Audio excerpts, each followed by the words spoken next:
Question 9 है the angle of elevation of top of a building from the foot of a tower. ठीक है, एक tower है और एक बिल्डिंग है। ठीक है, तो टावर के फुट से, ठीक है, angle of elevation top of a building from the foot of the tower is 30। ठीक है, तो एक टावर है जिसकी खुद की हाइट कितनी है 50 मीटर।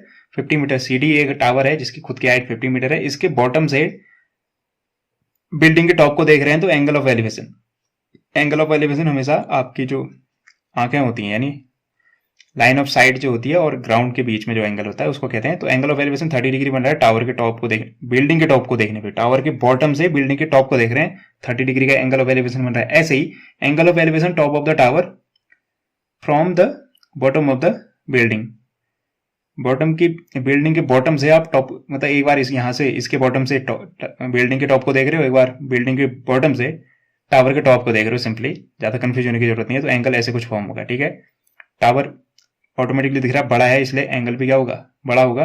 और बिल्डिंग की हाइट इतना कंफर्म है कि 50 से कम आएगी। ठीक है, तो वो कितना है 30। ठीक है, बिल्डिंग के लिए एंगल ऑफ एलिवेशन 30 है और टावर के लिए एंगल ऑफ एलिवेशन 60 है।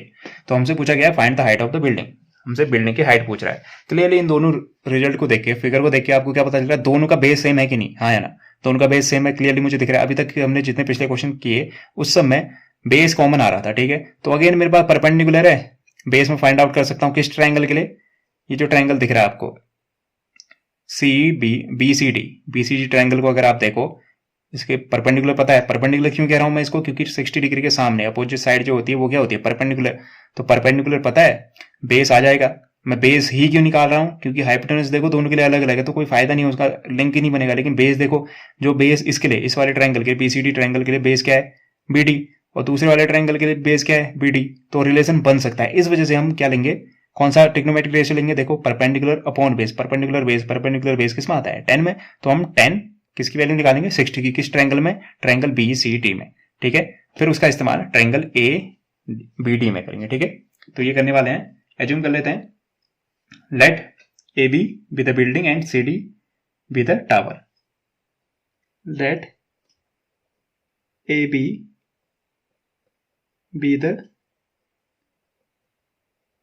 बिल्डिंग एंड सी डी क्या है, टावर। तो यहां से मैं लिख सकता हूं इन ट्रायंगल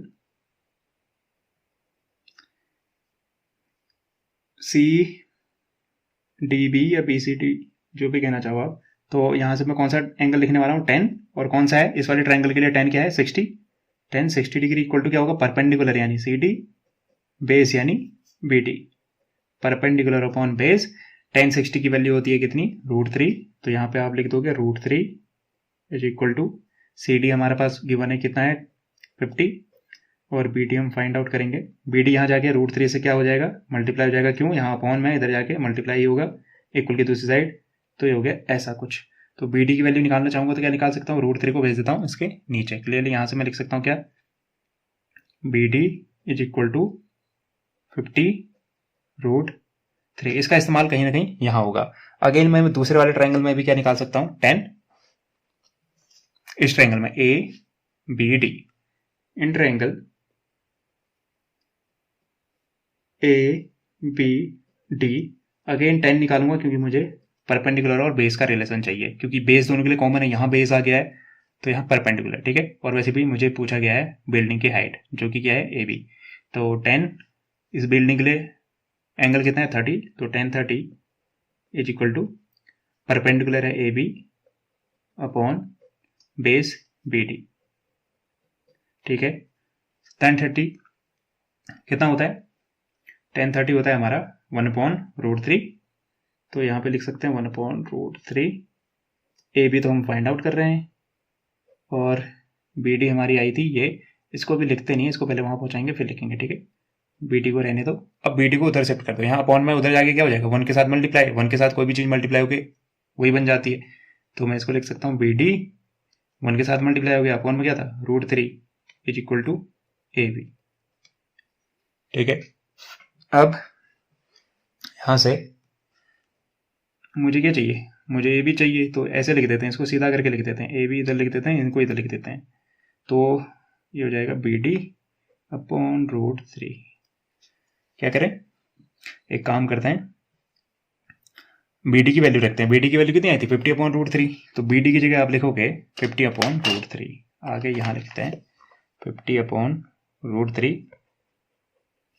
तो ये रहा A B is equal to B D की जगह 50/√3, और यहाँ क्या था, अपॉन में एक √3 ऑलरेडी था ना पहले से, तो ये हो जाएगा 50 और √3 मल्टीप्लाई होकर हमेशा क्या बनता है, 3। √3 का स्क्वायर होगा, स्क्वायर से रूट कैंसिल आउट हो जाएगा, जगह से 3, तो 3 से इसको डिवाइड करोगे तो आएगा 3 1 जा 3, 2 बचा, 3 6 जा 18, कितना रिमाइंडर आया 2.3, यानी आपकी जो टावर की बिल्डिंग की हाइट है वो कितनी है 16 2/3। Height of building is equal to है 16 2/3 मीटर। उम्मीद करता हूं आपको ये एक्सप्लेनेशन पसंद आया होगा और समझ भी आया होगा। Thank you and have a nice day.